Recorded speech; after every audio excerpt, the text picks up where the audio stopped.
الحقيقه ان انا الشعور الثالث ده اللي هو الحته الثالثه بتاع انه حد حواليك يقول لك انت يعني انت عاقل ولا مجنون. انا حصل معايا من ابني، يعني في الشركه الاولانيه دي حصل معايا من ابني، ان هو كان لسه صغير في السن و... ولقيت ان هو تقريبا كان على وشك الانهيار. هو لسه مش مدرك، بس يعني هو حبيبي اتاخد زي ما هو ايه، من الدار للنار. فهو عايش مع بابا اللي هو مدير مبيعات اقليمي في شركات كبرى وبتاع ومتعود بقى على لايف ستايل معينه. مسافر سفريات مش عارف عامل ازاي، يتفسح ايه، يصرف فلوس ايه، يخش مدارس ايه.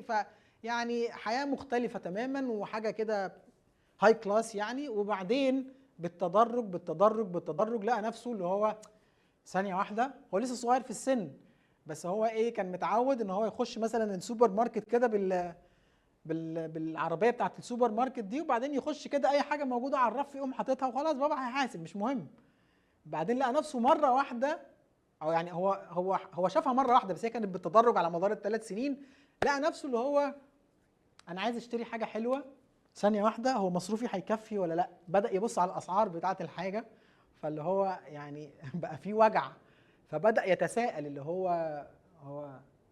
في يوم قعد كده انهار. وبعدين انا بتكلم معاه، حبيبي في حاجه في المدرسه حصلت، حد اذاك، حد عمل حاجه؟ لا بس انا عايز اعرف، هو احنا ممكن نوصل لمرحله انه احنا نطلع من السكن اللي احنا ساكنين فيه ده، ونسيب المدارس اللي احنا بندرس فيها دي، ونروح نقعد في شقه صغيره في حته معرفش عامله ازاي وبتاع. طبعا انا عايز اقول لكم ان دي واحده من التيرنينج بوينت اللي حصلت في حياتي، دي واحده من نقاط التحول اللي حصلت في حياتي. لان انا ما كانش عندي حد يقول لي ان انت في المرحله بتاعت رامب اب ولا ستارت اب ولا حماده، انا رايح اجرب ترايل اند ايرور. يلا يا باشا، الفكره جت، الفكره اللولبيه جت. فكان اكبر الم نفسي مر عليا في حياتي هو شكل ابني ده، ومحفور في عقلي طول الوقت انه نو واي، نو واي ان شاء الله باذن الله ارجعهم للشعور ده تاني. طبعا القصه ليها جانب ايجابي تاني خالص، وكله من فضل ربنا، لانه everything happened for a reason.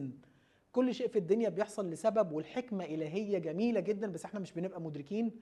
الجانب الايجابي من الموضوع انه لو ما كانش حصل اللي حصل في حياه ابني، كان ابني ده هيطلع كوكو الضعيف يعني يعني كان هيطلع هق خالص يا عيني حبيبي.